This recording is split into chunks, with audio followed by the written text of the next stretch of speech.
তোমার চাকরি পরীক্ষার রেজাল্ট বেরিয়েছে? বেরিয়েছে। তুমি নাকি ফেল করেছ? ফেল আর আমি করেছি, কিন্তু কিন্তু ফেল করলাম জাস্ট পাস করতে পারিনি বলে। আর পাস কেন করতে পারিনি জানিস? ফেল করলাম বলে।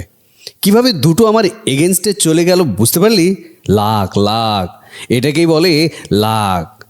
মানে এখন কোনো জব করছো? জব বলতে দেখ, তুই তো জানিস মানে আমি চাইলেই যে কোনো জব করতে পারি, মানে যে জবটা চাইবো চাইলেই করতে পারি, কিন্তু পাচ্ছি না।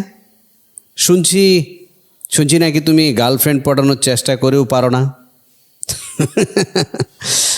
তোরা তোরা বাচ্চা ছেলেদের কি বলবো, একটা সময় ছিল জানিস যখন গার্লফ্রেন্ডের সংখ্যা মানে কতগুলো গার্লফ্রেন্ড গোনা যেত না, কেননা গোনার আগেই শেষ হয়ে যেত। তারপর তারপর একটা সিচুয়েশান এলো যখন মেয়েরা ওয়েট করতে পারলো না যে আমি গিয়ে ওদেরকে প্রপোজ করব।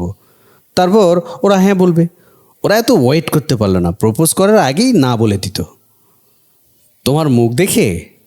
অবশ্যই অবশ্যই আমার মুখ দেখে, কিন্তু তারপরে একটা জেদ যে আমি নিজেকে এমন এমনভাবে বানাচ্ছি না কেন যেন মেয়েকে না বলবো। নিজের পার্সোনালিটি এরকম বানাতে হবে।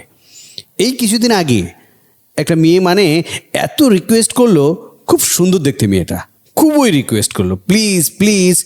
আমি বললাম না। বলছে প্লিজ প্লিজ। আমি বললাম না। একবার না বলেছি যখন, তখন না। বলছে প্লিজ এটা তো বলো যে কিসের জন্য উত্তরে না বলছো। আমি তো কিছুই জিজ্ঞেস করিনি। আমি বললাম নো মিন্স নো। তোমাকে নাকি একজন এই কদিন আগে প্রচণ্ড কেলিয়েছে। কাকে? আমাকে প্রচণ্ড কেলিয়েছে? কার সাহস আছে ওরকম? হালকা কেলিয়েছে। দেখ, চাইলে তো আমিও ওকে মারতে পারতাম, কিন্তু জাস্ট ছেড়ে দিলাম কিছু করতে পারবো না বলে। না তো যদি মার চলতো না, কেউ চিনতে পারতো না আমাকে।